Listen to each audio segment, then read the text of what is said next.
Pause button. शुभ प्रभात, नमस्कार। प्रस्तुत है RC morning news. RC morning news के इस बुलेटिन में देश दुनिया की तमाम बड़ी खबरें होंगी। जानेंगे मौसम का हाल और क्या कुछ रहा खेल जगत में खास। सबसे पहले दिन की शुरुआत आरसी पंचांग से। आज दिनांक 3 मार्च 2025, दिन सोमवार, विक्रम संवत 2081, शक संवत 1946, बसंत ऋतु, फाल्गुन मास, शुक्ल पक्ष की चतुर्थी तिथि, सोमवार का दिन, बाबा भोलेनाथ का दिन। भोलेनाथ की कृपा से यह दिवस हम सभी के लिए मंगलकारी, शुभकारी, हितकारी प्रयासों से भरा रहे, यही हमारी कामना है। आरसी सुविचार, सही समय का इंतजार ना करे, वह कभी नहीं आता है। समय हो गया है उन तमाम बड़ी खबरों को जानने का जो दिन भर रही सुर्खियों में। महाराष्ट्र के जलगांव में केंद्रीय मंत्री की बेटी के साथ छेड़छाड़ का मामला सामने आया है। केंद्रीय खेल राज्य मंत्री रक्षा खड़से की बेटी के साथ जलगांव में छेड़छाड़ हुई है।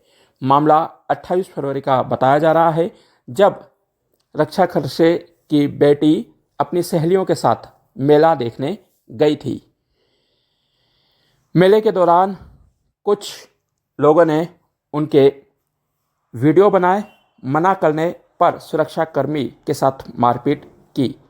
बताया जा रहा है कि केंद्रीय मंत्री जलगांव अपनी बेटी के साथ पुलिस स्टेशन में रिपोर्ट करने पहुंची। 7 आरोपी बताया जा रहा है कि ये सभी आरोपी रसूखदार परिवार से संबंधित है, जिसके कारण पुलिस को एफआईआर दर्ज करने में 2 दिन लग गए। 7 आरोपियों में से एक को पकड़ लिया गया है। वहीं इस घटना के बाद विपक्ष महाराष्ट्र सरकार पर हमलावर हो गया है। विपक्ष का कहना है कि जब केंद्रीय मंत्री और सरकार से जुड़े मंत्रियों तथा उनके परिवारों की सुरक्षा नहीं हो पा रही है, तो आम जनता के क्या हालत है, यह समझने की बात है। वहीं पुलिस ने आरोपियों की धरपकड़ के लिए टीमों का गठन कर दिया है। एक आरोपी को गिरफ्तार कर उससे पूछताछ की जा रही है। इधर हरियाणा में 22 वर्षीय कांग्रेस नेता की हत्या हुई है। हिमानी नरवर का शव हरियाणा के रोहतक में शनिवार को बस स्टैंड से एक सूटकेस में मिला। मां ने कांग्रेस नेताओं पर हत्या का आरोप लगाते हुए शव लेने से इनकार कर दिया। हिमानी 3 दिनों से लापता थी। मां ने कहा कि कांग्रेस नेता बेटी की तरक्की से जलते थे, उसे आगे बढ़ने नहीं देना चाहते थे, जिसके कारण उसकी हत्या की है। जब तक हत्यारों को नहीं पकड़ा जाता, मैं बेटी का अंतिम संस्कार नहीं करूंगी। आपको बता दें, 22 वर्षीय हिमानी नरवर अपने पुश्तैनी मकान रोहतक में अकेले ही रहती थी। उसके भाई की 14 साल पहले हत्या कर दी गई थी। वही पिता ने 10 साल पहले सुसाइड कर लिया था। इस घटना के बीच कल हरियाणा में 9 नगर निगम सहित 40 निकायों के लिए मतदान हुआ। 46% मतदान बताया जा रहा है। वहीं मतगणना 12 मार्च को होगी। इधर मध्य प्रदेश के कुबेरेश्वर धाम में पंडित प्रदीप मिश्रा की शिव पुराण कथा के दौरान कल एक 25 वर्षीय युवक की मौत हो गई। बताया जा रहा है कि धूप में चक्कर खाने से युवक की मौत हुई है। युवक का नाम गोलू कोस्टा बताया जा रहा है, जिसकी उम्र 25 वर्ष है। जबलपुर से अपने दोस्तों के साथ कथा सुनने आया था। शनिवार को भी कानपुर के विजेंद्र नामक व्यक्ति की मौत हो गई थी। आपको बता दें, पंडित प्रदीप मिश्रा की कथा 25 फरवरी से 3 मार्च तक चल रही है, जिसमें लाखों की संख्या में श्रद्धालु कथा सुनने पहुंच रहे हैं। 10 लाख से अधिक श्रद्धालु प्रतिदिन कथा सुन रहे हैं। रविवार की छुट्टी होने के कारण भीड़ अधिक बढ़ गई है। सीहोर कलेक्टर ने सीएमएचओ को उचित प्रबंध करने, एम्बुलेंस तैनात करने और अस्थायी इलाज व्यवस्था करने के निर्देश जारी किए हैं। इधर मध्य प्रदेश के गुना में राष्ट्रीय राजमार्ग नेशनल हाईवे पर दिन दहाड़े एक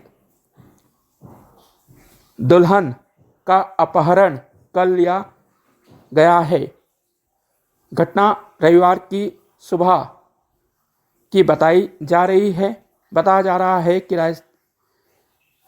दूल्हा अशोकनगर से सवाई माधोपुर अपनी दुल्हन को लेकर जा रहा था। सवाई माधोपुर से बारात आई थी। शनिवार को शादी की सभी रस्में पूरी हुई। रविवार की सुबह दूल्हा अपनी दुल्हन को लेकर सवाई माधोपुर के लिए निकला था। इसी दौरान गुना के रुठाई चौकी के समीप अपहरणकर्ताओं ने दूल्हे की गाड़ी के आगे अपनी गाड़ी लगा दी और चाकू से विंडो कांच फोड़ दिए। दूल्हे के साथ मारपीट हुई। वहीं गाड़ी में बैठी दुल्हन बार बार कहती रही, आकाश इसे मत मारो, आकाश इसे मत मारो। दूल्हे ने घटना की जानकारी पुलिस चौकी को दी, जिसके बाद पुलिस ने सीसीटीवी कैमरे खंगालना शुरू किए हैं। बताया जा रहा है कि 8 से 10 अपहरणकर्ताओं ने नवेली दुल्हन को अपहरित कर लिया है। वहीं राजगढ़ एसडीओपी ने बताया कि अपहरण की गाड़ी को कब्जे में लिया गया है, लेकिन अभी तक दुल्हन के बारे में कोई जानकारी नहीं मिली है। पुलिस सभी पक्षों को देखते हुए कार्रवाई कर रही है। इधर महाराष्ट्र में एक नाबालिग ने अपनी 6 वर्षीय बहन की हत्या कर दी। परिवार में एक लाडली बहन होने के कारण उसे परिवार का प्यार मिलता था। इसी से परेशान होकर युवक ने यह कदम उठाया। बहुजन समाज पार्टी प्रमुख मायावती ने साल में दूसरी बार अपने भतीजे आकाश आनंद को पार्टी के राष्ट्रीय समन्वयक के पद से हटा दिया है। कल लखनऊ की मीटिंग में मायावती ने ऐलान किया कि मैं जीते जी अपना उत्तराधिकारी किसी को नहीं बनाऊंगी। उन्होंने अपने भाई आनंद कुमार और राज्यसभा सांसद रामजी गौतम को राष्ट्रीय समन्वयक बनाया है। वहीं मीटिंग में आकाश आनंद नहीं पहुंचे, उनकी कुर्सी को भी मीटिंग में से हटा दिया गया। बताया जा रहा है कि सुप्रीमो मायावती ने 15 दिन पहले ही अपने भतीजे आकाश आनंद को अल्टीमेटम दिया था। मायावती ने कहा था कि पार्टी का उत्तराधिकारी वही होगा जो हमारे नेता काशीराम की तरह हर दुख दर्द सहेगा और पार्टी को आगे बढ़ाने के लिए काम करेगा। लेकिन आकाश आनंद पार्टी के लिए काम नहीं कर रहे थे, वे मीटिंग में नहीं पहुंचे, जिससे नाराज होकर मायावती ने यह कदम उठाया है। इधर मणिपुर में जनजीवन सामान्य होने लगा है। मध्य प्रदेश के मुख्यमंत्री डॉक्टर मोहन यादव ने कल किसानों को लेकर बड़ा ऐलान किया। उन्होंने कहा कि अब किसानों को बिजली बिल कनेक्शन महज 5 रुपये में दिया जाएगा। अब तक इसके लिए किसानों को 7,500 रुपये देना होते थे। वहीं सोलर पंप देने का भी ऐलान किया है। मुख्यमंत्री किसान आभार कार्यक्रम में भाग ले रहे थे। वहीं मध्य प्रदेश के कैबिनेट मंत्री प्रहलाद पटेल का बयान सामने आया है। राजगढ़ में एक कार्यक्रम में भाग लेते हुए उन्होंने कहा कि जनता को भीख मांगने की आदत हो गई है। माला पहनाते हैं और फिर मांग का पोथा सामने रख देते हैं। मंत्री के इस बयान की चारों ओर आलोचना हो रही है।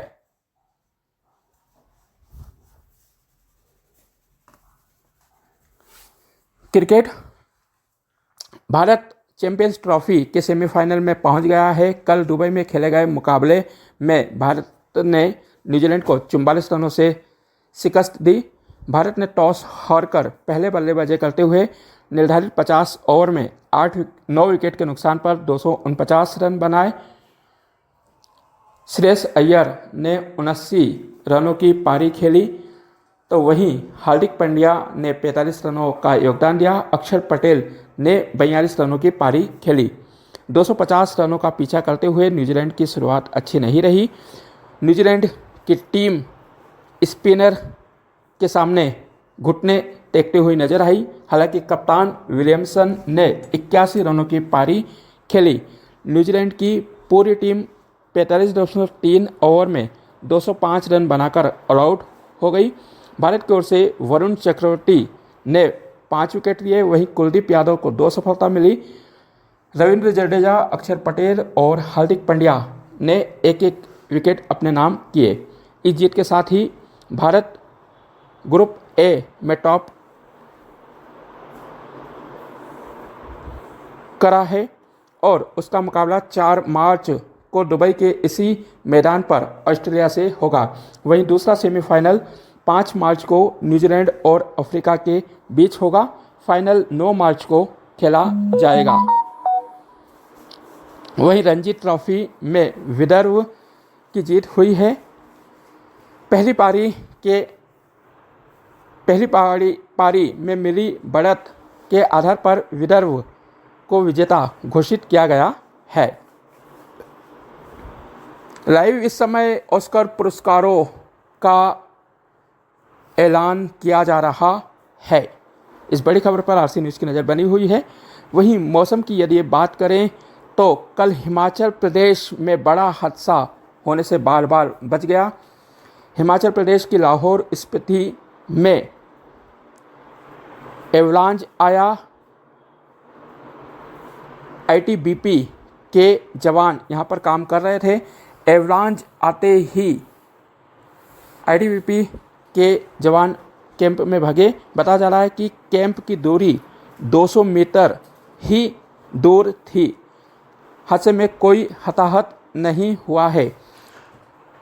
जिस जगह पर एवलांच हुआ वहां से चीन सीमा 5 किलोमीटर की दूरी पर बताई जा रही है। आपदा प्रबंधन प्राधिकरण ने लोगों को बर्फीले तूफान से बचने की सलाह दी है। आपको बता दें हिमाचल प्रदेश में लगातार बर्फबारी का दौर जारी है।